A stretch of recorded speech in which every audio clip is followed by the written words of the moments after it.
Welcome to the You're Not Crazy podcast, hosted by Jessica Knight, a certified life coach who specializes in healing from narcissistic and emotional abuse. This podcast is intended to help you identify manipulative and abusive behavior, set boundaries with yourself and others, and heal the relationship with yourself so you can learn to love in a healthy way. You can connect with Jessica and find additional resources, content, and coaching at emotionalabusecoach.com. Hello, and thank you for being here. Before we dive in, I want to go through the fine print and share how we can work together. Because healing from this kind of pain takes a lot more than time. It takes the right kind of support. I work with people entangling themselves from emotionally abusive relationships, coercive control, trauma bonds, high conflict co-parenting dynamics, high conflict divorce, and if you're at the beginning of the road and wondering what divorce would look like. I offer one-on-one coaching at every stage. If you're still in the relationship, if you're unsure if it's abuse, if you know it's abuse but you're having trouble understanding what that looks like, or what to do with it, I can help you name what's happening, start setting boundaries that work for you, and figure out what you need. If you're thinking about leaving, we'll explore what that might look like in a grounded and personalized way.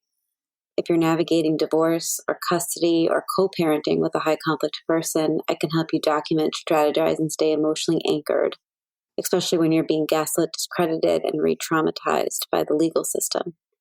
If you've already left and you're stuck in the trauma bond, or if you've been discarded and struggling to feel like yourself again, I can help you rebuild self-trust and reconnect with your own nervous system in a way that actually feels doable.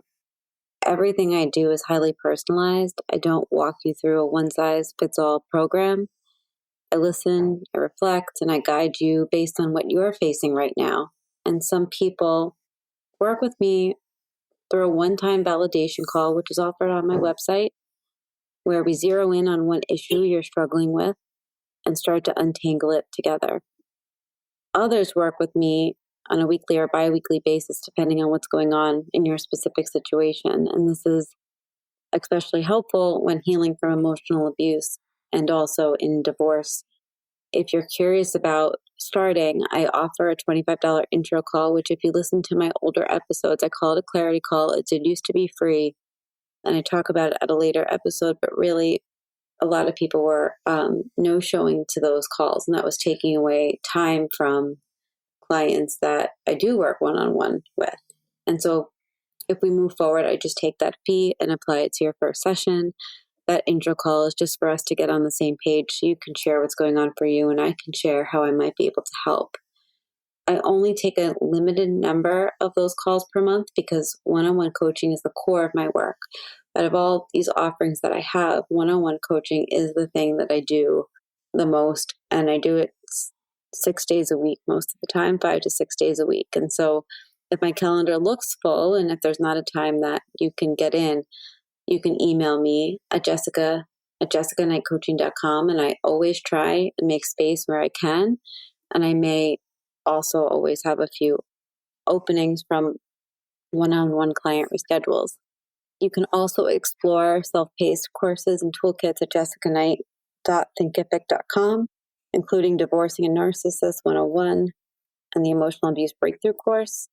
I have a documentation course and my new signature program, Unhooked, which is a private podcast and course that walks you through the full cycle of abuse, helps you map it in your relationship and how to break it and how to begin to see what it really is that you're going through. If you want ongoing support in a more flexible way, you could always check out my Substack at jessicaknight.substack.com. Each month I focus on a different theme, from trauma bonding to divorce to cluster B to sexual coercion to emotional abuse to toxic breakups. Those are just some from this year. Paid members get access to monthly deep dives, master classes, Q&As, strategy kits, and I'm working on some more group options. There is also a free option and a monthly option. So please head over to Substack. The link is in my show notes. You also can just search Jessica Knight Coaching and I'll come up. Everything that I create is meant to help. My coaching, my writing, my courses, this podcast, it's built around the one truth that you're not crazy. You are conditioned to doubt your reality, and I want to help you change that and understand what you're going through. If you like this podcast, the best thing that you can do is subscribe and rate the episode 5 stars. You can find me on my websites, emotionalabusecoach.com and high-conflict divorcecoaching.com. All of the offerings that I just mentioned are also in the show notes below. Now let's get to the episode. This time of year, November, December, leading into the new year, do something really strange to our nervous systems. And I think they bring memories that we didn't ask to relive and maybe we never want to think about again. But I think it's hard not to reflect back on where things were the year before and what holidays went wrong and what you tried to make perfect and the last holiday or last Thanksgiving before everything fell apart. And even if your life looks different now, your body might still remember how it used to feel, the chaos, the tension, pretending, the way that you work so hard to make things seem okay, or thinking that if you could just get through the day without a fight, maybe peace would last longer, or maybe the peace would be real, or maybe this would be the thing that they saw that they would stop acting or behaving in the way that they are. Not that they would wake up and not be abusive, but maybe it would be the thing that clicked where they saw, oh my God, they're so great. She's so great, or he's so great with my family. They love him, or they love her. And just have that moment of like, I actually am grateful. And I'm in my own fucking way. But for a lot of us, that didn't happen. And instead, we were decorating Christmas trees while trying to read their mood, or remembering the silence that was hanging really heavy after an argument that wasn't supposed to happen today, quote unquote. Or you remember the apology that came too late, or a gift that did not erase something that couldn't be undone, or the smile you forced for a picture because other people were watching. I specifically remember putting up a Christmas tree, this was a few years ago, and my ex-fiance gave me a kiss and said, I can't wait to have a baby with you. And literally that day, I canceled going to Disney on Ice with him and his kid and my daughter, because I was like, I'm not doing this. Like, I don't like the way you're treating me, and I need some space right now. And to go from that to him saying something like that, which is like, my response was, maybe if you stop being mean to me. And best response ever? Of course not. But it was my response at the time. And I just remember feeling just like stuck, like, here we are again, and my body keeps that moment. Every time I open up the box of Christmas ornaments, I remember that moment, because you're not just remembering what happened, you're remembering what you had to be to survive that moment. And Thanksgiving memories, I think, started coming up first. And this is still a few years ago, but I'm not a big holiday person. And so when these memories come up, it's because I've been trying to be different. I've been trying to be maybe a little bit more positive, I guess, around the holiday season. I have a lot of trauma around the holidays from my upbringing. And so having a daughter that self-declares that she has too much Christmas spirit, it makes me want to be a little bit different. And I remember this again a few years ago, a week before Thanksgiving, I was already like really feeling it. And I felt like that pressure that builds up before whatever performance is going to happen from the abuser. And he had sent me a string of messages that started off sounding kind, but there's a catch. He said he understood if I was too overwhelmed to go away for the weekend a few weeks before. I was, and that we could cancel if I needed to. And at first it felt thoughtful and maybe compassionate. But when I didn't respond right away, because I was driving, literally driving, more messages came in. And then he called and I picked up in the car and I said, I'm driving. I see you're texting me. I haven't read them. I'm going to be home in 5 minutes. And then he tried to talk to me about the messages. And I said, I'm trying to go to the gym. I need to stop home. Just give me a second. And now I started to feel the pressure building because I was like, okay, so whatever is on my phone actually isn't the message he wants me to see. Like there's clear, this is clearly a test and I failed the test because I didn't answer immediately. And then I get home, I look at the messages and I see that he's offering to cancel this thing. And I'm like, okay, this is a test. But he's offering it saying like, I've noticed because I was sick around this time, like you're not feeling well. And, if you feel like you just need the time, I want you to feel like you have the time. And then I say, I'm running to the gym and I'll respond once I get there. And the whole ride there, I was thinking about this test, but I was also thinking about like what my body was capable of. And if I felt like we were in a place where I could be with him on the weekend and enjoy it.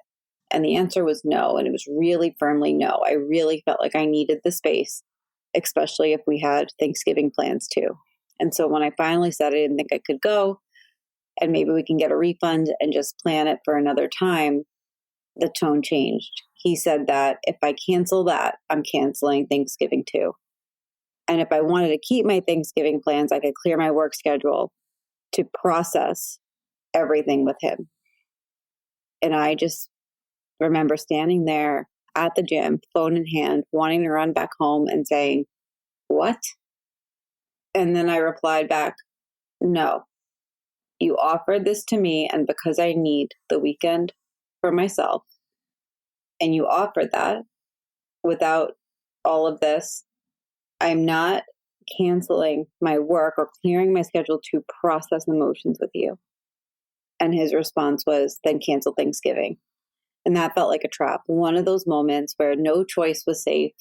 It was either I comply or die and lose myself more or say no and be punished for it. And either way, I know I was going to have to spend the next week trying to make it right. Because now this went from a kind message to World War III. And I was so tired because I was sick and I was like overwhelmed that I was like not wanting to engage with it.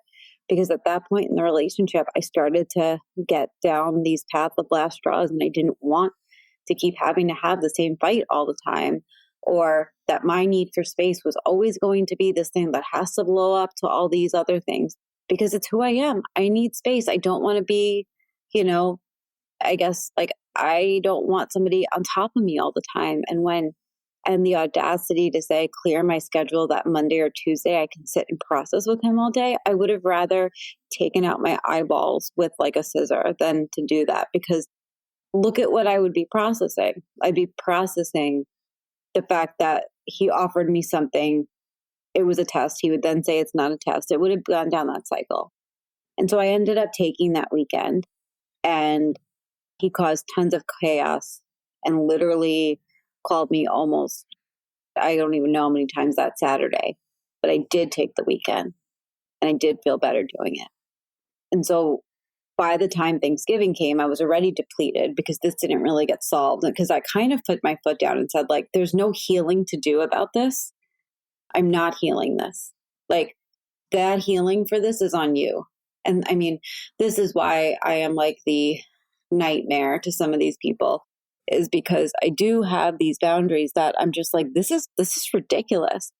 I have another client that calls herself the narcissist nightmare. And I'm like the borderlines nightmare because I try and logic my way out of it. But in this situation, it was very near the end. And I was like on my path of a million last straws.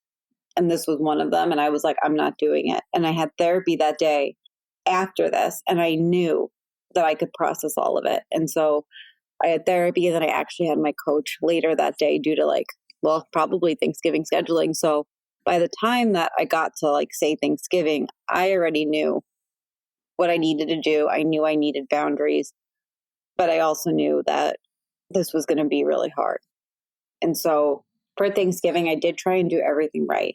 And I remember I said thank you for everything that he had done before I even arrived at the Airbnb. And then I said all day, for the meal, for the effort, for the weather, for the view, for the walk. I cleaned up. I kept the kids busy. I brought games and crafts. I overdid my part and made sure everything looked and felt calm. He wanted to cook. I did not. I remember I didn't eat much because I wasn't hungry. My body was in like that quiet shutdown mode that comes from bonding so much that you just stop existing. And when everybody went to bed, I thought maybe I could just exhale for a minute and just like be quiet, to not have to smile. But peace was never peace. And so the minute like I sort of like sat down and just like, picked up the last game piece from the floor, he goes, "Do you want cake?" And I go, "No." And that word no became the spark, because suddenly everything was about how I didn't appreciate him and I'm ungrateful, and told me how hard he worked and how I didn't say thank you enough. And I sat there watching the entire day play in my mind like a movie reel, and all the ways I tried to prevent this moment, like that exact moment of being read my version of the riot act. And that I just went through like contorting myself probably for the days and weeks leading up to it too. And I just kept being like, oh my God, how is it that I'm not grateful? I kept thinking, why am I this tired? And then I knew it's really because I was on all day. And the second I stopped performing gratitude, or just kind of looked tired, looked angry, which I wasn't, I was tired. And I just sat there and I looked at him and I said, I can't talk to you anymore. It wasn't me being defiant, but I knew how thankful I was, because I was consciously thankful, because we just had fucking couples therapy like 2 weeks before, and his love language is words of affirmation, and mine is to not have love languages as my love language, because my love language is safety. And if I don't feel safe, I don't give a shit about love languages. And so I said something like, I was really trying to be conscious of it at the time. And he goes on a monologue for about more than 10 minutes explaining how I was wrong, how I'd hurt him, how I shut him out, how I didn't eat enough. And when he finished, I said nothing the whole time. And I said, how do you think I can even talk to you now? And in that moment, I understood why I was so exhausted. And I think that the season kind of brings that back for me. And before this, it was bringing back a lot of memories, either from childhood or from my marriage, because those were really difficult too. And I have been consciously working on trying to bring in some new memories. And I have them. I have a lot of like really good ones with my daughter. But when you start out with holidays not being very pleasant, and then you have new memories that are also not pleasant, it's hard to fake being happy or even looking forward to it. And I'm not going to do that. And I sometimes wondered like around like why like last Thanksgiving actually, and I don't know why it came up that one, but it just felt so overwhelming. And it was like maybe just the reflection of like, no matter how gentle or grateful I tried to be, I'll never be, it was never enough. And I think that the holidays have this way of reminding us of like every version that we had to keep it together. The one who smiled for the photo or stayed up cleaning after everyone had gone to bed, or the one who said thank you, or the one that wrote thank you notes, and the texts that are crafted. And it's like the grief isn't for the relationship necessarily, but it's like for the person that you were inside of it, or the person who tried so hard to keep the peace while losing herself. And that's what comes up around this time of year for me. And the reason I'm talking about it is because there's so many people that I talk to that don't know why they feel certain ways around this time of year. And you are allowed to feel anyway, because it's also a little bit of your body saying, I can't do that again. Like that me that was there, I'm not going back there again. And so sometimes, especially the first few years after healing, it feels a little bit of almost like what you're bringing in now. Maybe you do need to have a little bit of recognition of what you survived, what you went through, and that you don't want to perform again, right? Like you don't want to perform this again, because we find ourselves operating in hypervigilance and exhaustion. an interrogation. Like after all these things, I can't tell you how many times in my lifetime I've gone through something. I thought it went well. And then I get this whole long thing about how it was not. And if I ever check in with like another human there, it's not what they saw. They were like, oh, it was great. I'm so glad to see. I can't wait, but it's like they need to stay in control. And sometimes it's control of the narrative. And this time it was control of like, oh, you're tired? How dare you be tired? And now I know, especially when I look back, it's like this is really textbook BPD traits, because in some of the examples I shared, it's like, I'm going to position this as I'm giving you what you want. I care about you and want to do this. And then how quickly it splits to you're abandoning me. So I'm canceling this. There's no transition. It's just one and done. And the fear of abandonment around the gratitude, it was like feeling almost as if like, because I wasn't thankful enough when I was. And one of my old patterns, what I would go and I would explain every single one. I said, thank you here. I said, thank you there. And I remember I kind of chose not to do it at this time because I just was like, I can't talk to you. It also shows a hallmark of BPD. And it's when somebody can't distinguish between you're disappointing me and I have to sit with that feeling and you're destroying me. So they respond to minor tension with like a major retaliation. And that's what this was. There was such a chronic need for reassurance that I couldn't be in anymore. And I was seeing the pattern. I was feeling the pattern. I experienced the pattern. And so sometimes that still lives in our body. And I think sometimes it's going to take a while for holidays to feel like you. And I did a post last year or a podcast last year about how, I guess it's a little bit about like my journey through the holidays, but in thinking about like holidays feel safe again, I think, and maybe this was last year because I let myself feel it, but it was more like, I'm going to let myself feel the feelings. I'm going to let myself feel the feelings. And that was it. I let myself feel the feelings. And by doing that, a lot came out. Maybe it was something I wanted to stuff down for a while, but maybe it had to come up and come out so that I can actually feel a bit lighter. Like this year, I'm not feeling that same pull. I'm actually feeling excitement because I have a fun plan with my daughter, but I'm feeling still, this time of year makes me feel really tired.